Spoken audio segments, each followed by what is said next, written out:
What's up, everybody? This is MJ, and welcome to our Friday broadcast.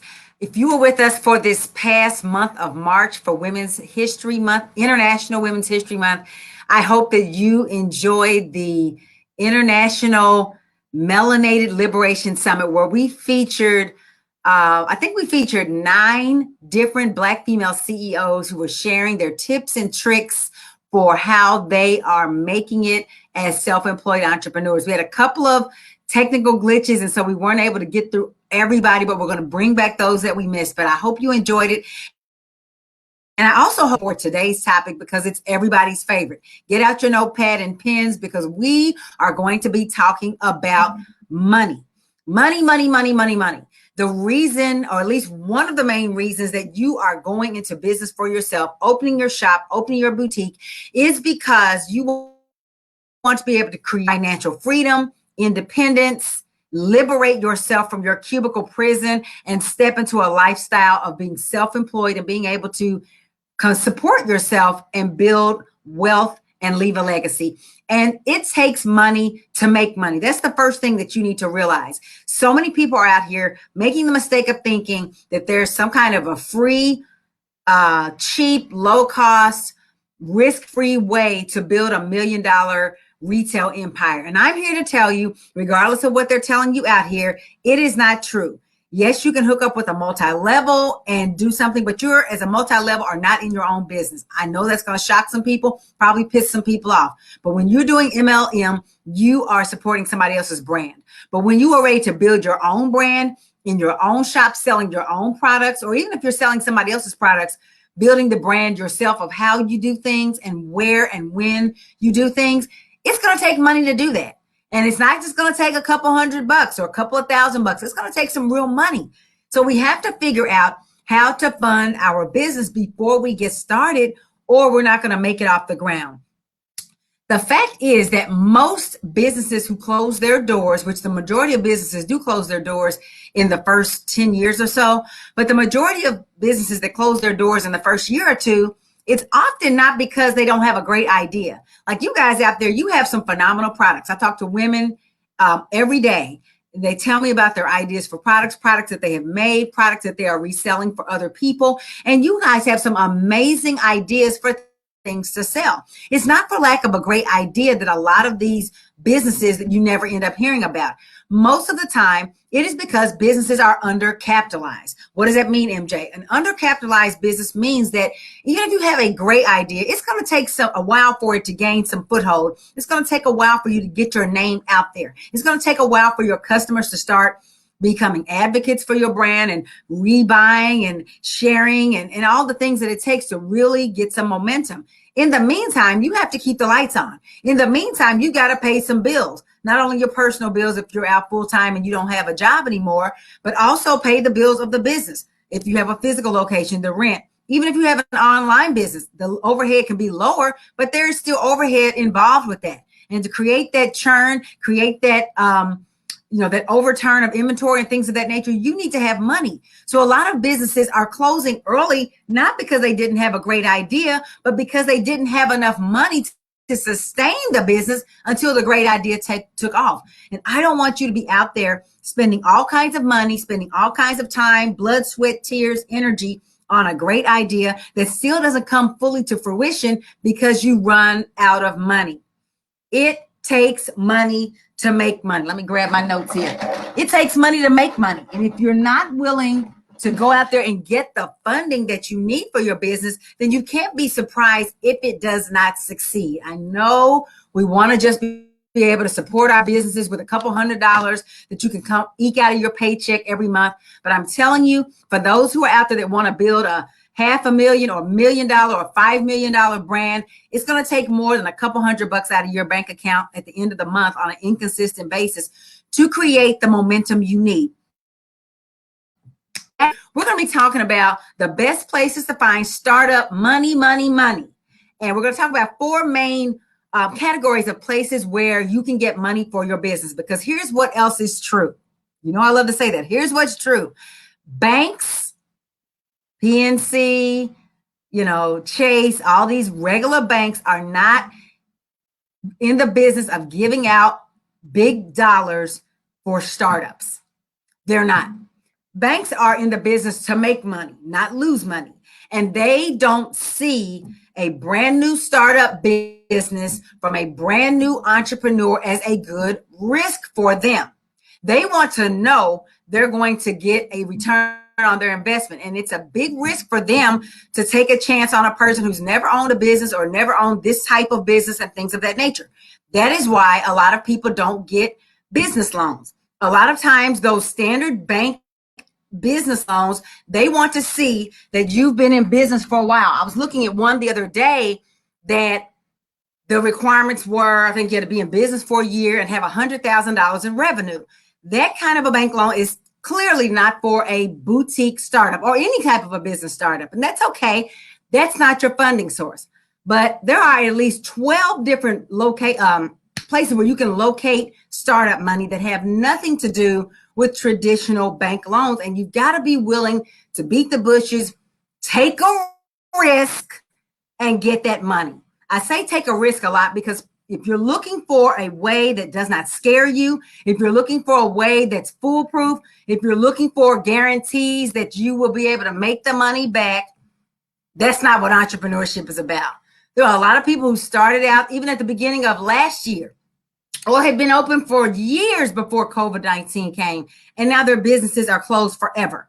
There were no guarantees that when they did everything right, that their business would succeed. And that's okay. That just means the business failed. That doesn't mean they're a failure and they can start over again if they so choose. Do not look for guarantees when you're looking for money. Do not look for not being afraid. As a matter of fact, if you're not afraid, you're not playing a big enough game. I'm kind of going off my notes now, but I need you to think this when you're talking about money. If you're looking for a free ride to $1 million payout, keep playing the lottery, because that's going to be, you got a better shot of that than you do in business if you're looking for a less risky way. But if you're willing to be afraid, but do it anyway, because every entrepreneur who's successful, they're afraid. Every deal that they make, it might get them in the stomach, but they do it anyway because the rewards on the other side are big enough. And that's where they get their payday. It does not come from not taking risks. You have to take the risks, but the rewards are out there. So the first place that you can get startup money is what I call BYOB. Not talking about bringing your own beer. I'm talking about being your own bank. If you are your own bank, guess what? You always get approved for the loan. Guess what? You don't have to pay the loan back to yourself if you don't want to. Being your own bank means that you can create ways out of your own pocket, out of your own resources to fund your business. But I'm not talking about, again, I'm gonna just spend what I can out of my paycheck. I'm gonna spend $100 here or there to try to build this business, and one day it's just gonna take off. That's not what it takes. You have to invest heavily in your dream. But if you don't believe in your dream, nobody else is going to. If you're not willing to invest in your dream, the other ways that we're going to talk about, you're never going to get to, because people can smell it on you when you want something from them that you're not willing to do for yourself. But when you are willing to invest your own funds in your business and invest heavily in your business, not focusing on fear of failure, but on success, the opportunities will open up for you. I think about an example I recently became aware of. There's some women who are opening a campground in Kentucky for Black women, and they have been doing some fundraising recently. But I think the bank required them to come up with like $400,000 of their own monies for women. They're not independently wealthy people. They work. Some of them are, I think all of them are in the medical field. They came up with that $400,000 on their own. They were willing to cash in their retirement. Guess what? They were willing to cash in their savings, and maybe they had some CDs, or I don't know what all they had because I don't know them personally, but I did read in the article that a lot of them cashed in retirement funds, 401ks that you've been paying into for years. I know what you're thinking, but MJ, that's for my retirement. Guess what? If you own your own business and it raises to $1 million or millions of dollars, you can replace that money and then some. Again, it's about believing in your idea enough to know that it can provide for you the lifestyle that you say you want. Yes, you can hang on to that 100,000 or 200,000 that's in your 401k, or even if it's not that much, or even if it's way more than that. That's all you're going to have, because that job is not going to let you get much further along with that. They're just going to keep on matching the 3% or the 6%, but at a job income. But if you can build a business and replace that money down the road, a year, 2 years, 3 years, even 4 or 5 years, whatever it takes, but you're in control of that, you're in a much better position. Are you willing to spend your own money? Are you willing to get some extra jobs or do some extra work of your own? What are you willing to sell? What are you willing to let go of now to have the dream that you say you want? Becoming your own bank, BYOB, that's the most powerful way to get funding for your boutique or your shop, because you are in control of all of that. Oh, but I don't want to risk my retirement. What if it fails? You got to stop thinking about failure and start focusing on success. Whatever you focus on is what will magnify. Whatever you say you're going to get is what you're going to get. So if you keep talking about, what if I can't pay it back? You won't be able to. You need to put it on the line and take a chance on your dream if it's what you really want. And yes, sometimes you do miss out. Sometimes things don't work out, but you'll be better off knowing you tried and knowing you can get up and start again than if you never try and you stay stuck in your cubicle prison. So the first best place to find money is in your own pockets. And I'm not talking about your paycheck. I'm talking about things you can sell, other work you can do, freelance work, cashing in your 401ks and all that. And some people aren't going to like that. There's probably some finance people looking right now saying, never touch your 401k. I'm talking about people who are sick of being stuck in a cubicle. I'm talking about people who, if you had to spend another 6 months clocking in on somebody else's dream and making them rich, you're not going to make it emotionally and mentally. When you are that critically ill from your job, that little nest egg you have is not going to be worth your health. It's not going to be worth your wellness, and you'll be willing to put it on the line. So that's the first spot, and that's the best spot to find money. But let's say you've already tapped into those resources. I mean, really tapped in. What's another way that you can find startup money? It's from, okay, one of my favorite sayings. There's 8 billion people on this planet almost, or it might be at 8 billion now. Do you think that if you need $50,000 to start your boutique or whatever the number comes up to be, that you can find 50 grand amongst 8 billion people? Yes, you can. Yes, you can. And a lot of it's going to come from people you know. People you know. Now, you might not know right now what they have the capacity to do, but it's not up to you to decide what other people can do. It's up to you to go out and beat the bushes and get your money out of their pockets. There are people who know you personally, people who are close to you in your family, people who are friends of the family, people who may just know you from church or a community organization or from volunteering or from the neighborhood or from wherever, people who know your name. They might be on your friend list who would be willing to sow into your dream, but they don't even know you have a dream because you're playing it close to the vest. Now, I'm going to caution you, you have to be really careful who you share your dream with, but you know who you can trust and you know who you can't. And you also know how you can open up your mouth and put some feelers out there to figure out who you can trust, because a lot of times it's not going to come from people who you think. You may think your aunts and uncles don't have money. You may think your friends aren't willing to invest in you, but until you ask, until you put it out there, you're never going to know. One of my clients told me the other day that she put it on Facebook that she was needing an investor. Lo and behold, a relative was selling a home, made a good profit, remembered the Facebook post and came to her and said, I'm going to be your investor. That happened because she opened up her mouth, or in this case, she opened up her social media. She didn't prejudge her relatives. Oh, they don't have nothing. They probably didn't at first, but after they had that real estate transaction, they had it. It's not up to you to count other people's money. It's up to you to make sure your money's on point. So there's a bunch of money sitting in pockets of people you know, but you're playing it close to the vest, or you don't believe in your dream strong enough. You haven't sold into it enough. And so you don't want other people to be involved because you don't even want to invest, or you don't want them meddling. You don't want them in your business. Honey, you're not going to have a business if you don't get the money that you need to get it started. So you have to get out there. Again, you're not sharing every detail of everything you're doing with everybody. You have to guard your dream. But there's people out there. I know it. I've been there and I know what I'm talking about. It's happened to me. It's happened to my clients. There are people who will sow into you. And I'm not talking about $200, $300. I'm talking about thousands of dollars. But they don't know that you need it because you haven't put it out there. Start to put your dream out there. Start to figure out how you can tap into resources of people you know. Because, see, the people who you know who believe in you, they ain't going to be running no credit check like the bank will. They're not going to be looking at any of that stuff. They're just going to believe in you and want to invest in you. Whether they give it to you, whether they lend it to you, it's going to be easier to get approved by people who know you than from people who don't know you, from people who are in the business of making money like a bank who's not going to look at it all because you're a first timer out the gate. These people who believe in you, these people who know you, they're going to put it on the line.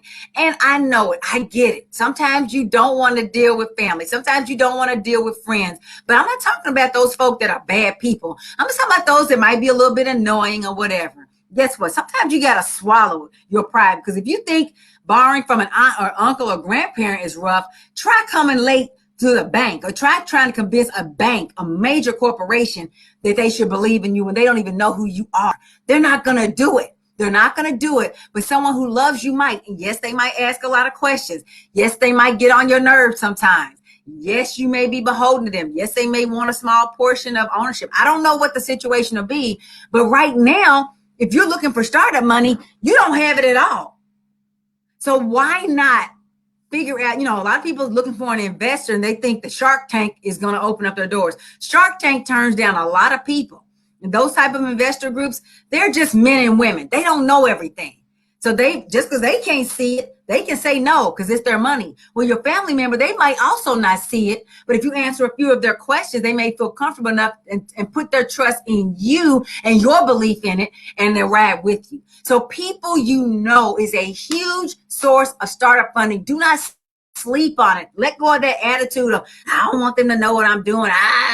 Don't you do it. Because if you don't get the money, you won't be able to do it at the level that you want to. You're going to continue to hustle out of the trunk of your car. You're going to continue to be running your business on nights and weekends while you work a job that takes all your energy and time. So what's more important to you? Playing all your cards close to your vest and not having any cards to play, quite frankly, or getting out there and finding out who knows you, who would believe in you and sow into you. The third place where you can find startup money is from strangers. And when I'm talking about strangers, now I'm talking about, people who don't know you personally, but who might believe in you and want to sow into you. And there's a lot of different sources of that. People do, crowdfunding. People have investors, people who are just in the business of investors, because sometimes there are people who have groups of investment that they want to sow into as a Black female, for example. There may be people who just want to sow into you because of that. Black people right now and female entrepreneurs right now are going through an awakening as far as our level of come up, right? So you being Black and female is even more powerful. There are people, and I am people, who will support you just because you're Black, just because you're Black owned, just because you are a female. There are people who will sow into you. If you ask the masses to support you, a lot of people have started some great companies with Kickstarter. That money doesn't have to come back to those people. They're donating. Guess what? It might just be $20, $25 here or there, but you do that times 1,000 people, that's a lot of money. You can do that, but you have to have your ducks in a row and be able to present your case for why people should give you their $20 or $25 or $2,000 or whatever they choose to give. Strangers, even though they don't know you, on the opposite side from people who do know you, strangers are not going to judge your idea, your hustle, your abilities based on their prejudgments about other things. Because the thing about family and the thing about friends is that they know you personally. So they might misjudge your business's potential based on what they know about you. Okay. And so those people who wouldn't be willing to help you with strangers, they don't know anything about you besides what you present to them about your idea, about your boutique. What market are you trying to serve? Those people would be willing sometimes to invest in you because they need what you have. Right now, they might not be being serviced with whatever it is you're going to bring.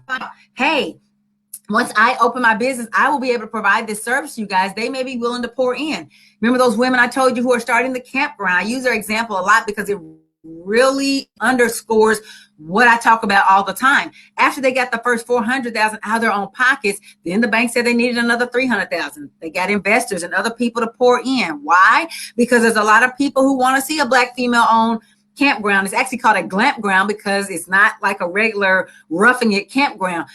Some people want that type of a niche product or service out there. So people were willing to invest in them just because they're offering something that they want to see succeed. People who don't know you will pour into you. Let go of the idea that Chase Bank is going to fund your startup. They're not. They are not. You can have all the business plan you want. It's likely that they're going to turn you down, and that's okay. You don't need their money. There's money out there from people who won't need their money back, who will just little by little sow into you. But it takes work to publicize your campaign and let people know what you're doing. But guess what? You're already working. You're already working and building somebody else's dream and helping them market their product. Why not put the same hustle into getting your money out of those 8 billion pockets that are on this planet right now? You can do it if you're willing to open up your mouth, or as Karen Clark Sheard said, open up your big black mouth and say something and find it. Stop waiting for a big payday. Stop waiting for the bank to roll up and start handing out funds. Stop waiting for the easy way. It's not coming. Takes money to make money. And people aren't just giving it away while you're just sitting and doing nothing. They give it to people and they lend it to people who are out there showing that they deserve it and showing why and working to get it. So people who don't know you are not going to prejudge based on what they know about you, but also people who do know you, a lot of times, depending on who they are, that you don't have to do a lot of convincing. They believe in you. So between people you know and strangers, you're going to get all the way there and what you've already put in yourself. But the fourth way, and this is the one I love because it's just like, it's so phenomenal if you can make it work, and you can with the right strategy, is customers. Now, I know what you're thinking. You might be thinking, MJ, I'm doing a startup. Like, yeah, I've sold a few things here or there, but I don't really have a lot of consistent customers. How can I get money from them to start the business when the business is to sell to them to begin with? Well, remember when I just said about strangers who will invest in you or donate to you because they want what you're about to bring to the market? Those people are out there. There are people who will buy from you before your thing even exists. Going back to my Black females with the campground, I'm gonna have to meet those women because I talk about them an awful lot, but they have just inspired so many with what they're doing. Is they are on their website, selling reservations to the place that's not even open yet. Well, the money that they use, because you have to prepay for your reservations, they're able to use that to continue working towards their business. They are pre-selling what it is that they're doing. And you can do a similar thing, getting your money from customers. So now you're not talking about donations. You're not talking about loans. Now you're talking about people buying what you have, even sometimes before you have it, or maybe you've already kind of gotten started on a small scale and you do have your stuff. Start selling what you have. Start doing what you already know to do, even while you don't have enough money to do your real startup that's going to give you that 6 or 7 figure business. Do that. Build your customer base even now while you're still working towards what you want.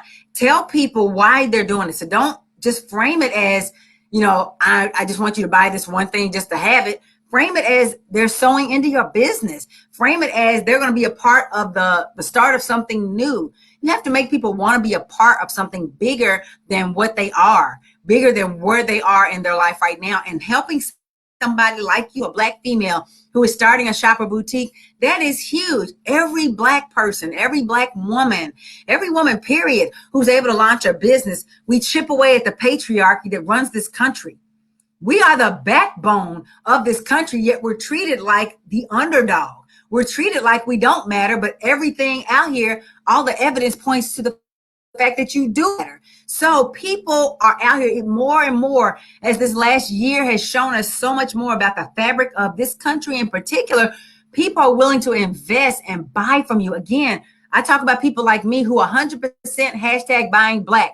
Anytime I find a Black-owned business, I'm moving my business and my money from where I spend it now to that business just because they're Black and they have something that's good or sometimes even better than the competition. Take advantage of that. find your customers, and you can raise the money through selling, to raise the money for your big launch, for your big leap into full-time entrepreneurship. And you might not even have to sell what it is you're going to sell in your boutique or shop. It may be something else that you have. It may be something else that you do, something that you do on a small scale to raise money for your big thing. See, here's what all this is really about. It's about being creative. It's about being willing to think outside the box. It's about being willing to say no to the excuses, no to all the reasons, and yes to your dream. If your dream is to continue working in corporate America or in government or in retail, wherever it is you work right now, no shade, that's okay. But you're probably not watching this video because that's your dream. Your dream is to have a startup. Your dream is to be a self-employed entrepreneur, and playing it safe while you keep your job is not the way. Not saying quit your job right now, but I'm just saying continue to play the game the way it's outlined. It's not going to help you suddenly become self-employed and financially independent. Playing the work game is going to keep you working for somebody else. You have to do something different. You have to step outside of that mode. And the big place where you need to step outside of the mode is with the money. You've got to have your business fully capitalized in order to get you're not going to get to $1 million business investing $100 a month out of your paycheck. You're not. Don't believe anybody who's out there telling you that. And if they're selling you a business for $100, that's a multi-level. That's not a business. You are a distributor for somebody else's brand. And somebody ain't going to like it. That's okay. Nothing wrong with MLMs. But if you're trying to build $1 million business that you fully own, you need to start with your own brand. And it takes money to do that. So we talked about 4 big areas where you can get money for your startup now. So now money is off the table. Money is not the issue. So what's the real issue? The real issue, or this might be your issue, is that you're like, okay, MJ, I don't know how to frame things so that I can get this money. How can I get this money from strangers? How can I get this money from customers? How can I get this money from people I know? How can I know how much I need? How can I know how to get the money from the sources that are under my control? Because here's the thing. Most people, when they're trying to get money, they always underestimate how much they'll need, because we tend to underestimate when we don't want to spend it, when we don't want to do it. And so we always think it costs a lot less.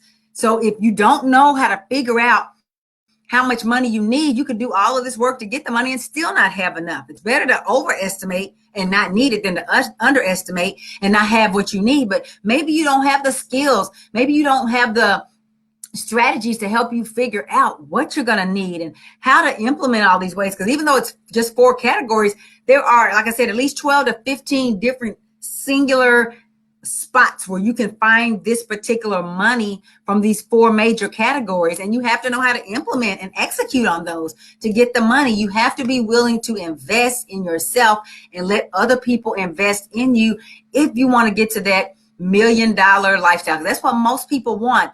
$1 million. I want to make $1 million, but it's going to take more than just wanting it.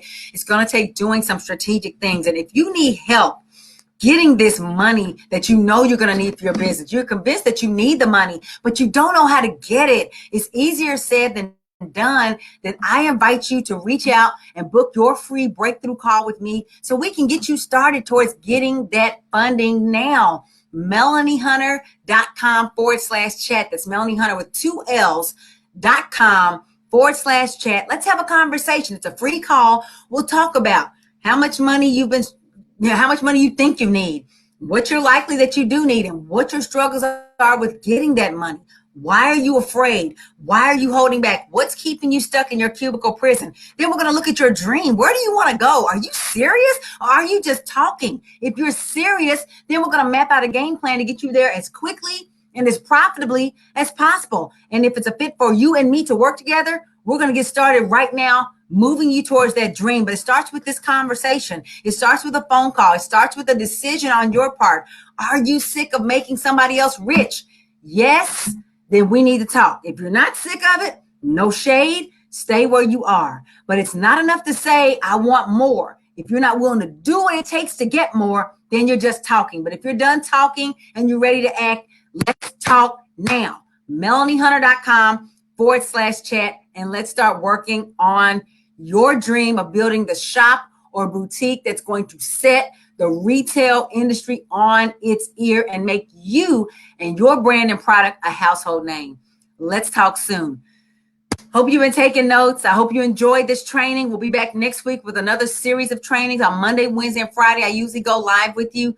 Please come back and join us. But more importantly than listening to me talk this way is going to be you talking to me specifically about your business so that we can get you on the fast track to success. It's not going to happen. You can listen to me all year. You're not going to make money listening to me. You're going to make money when we work together to build your boutique. Let's talk soon. Have a great weekend, and we'll chat next week.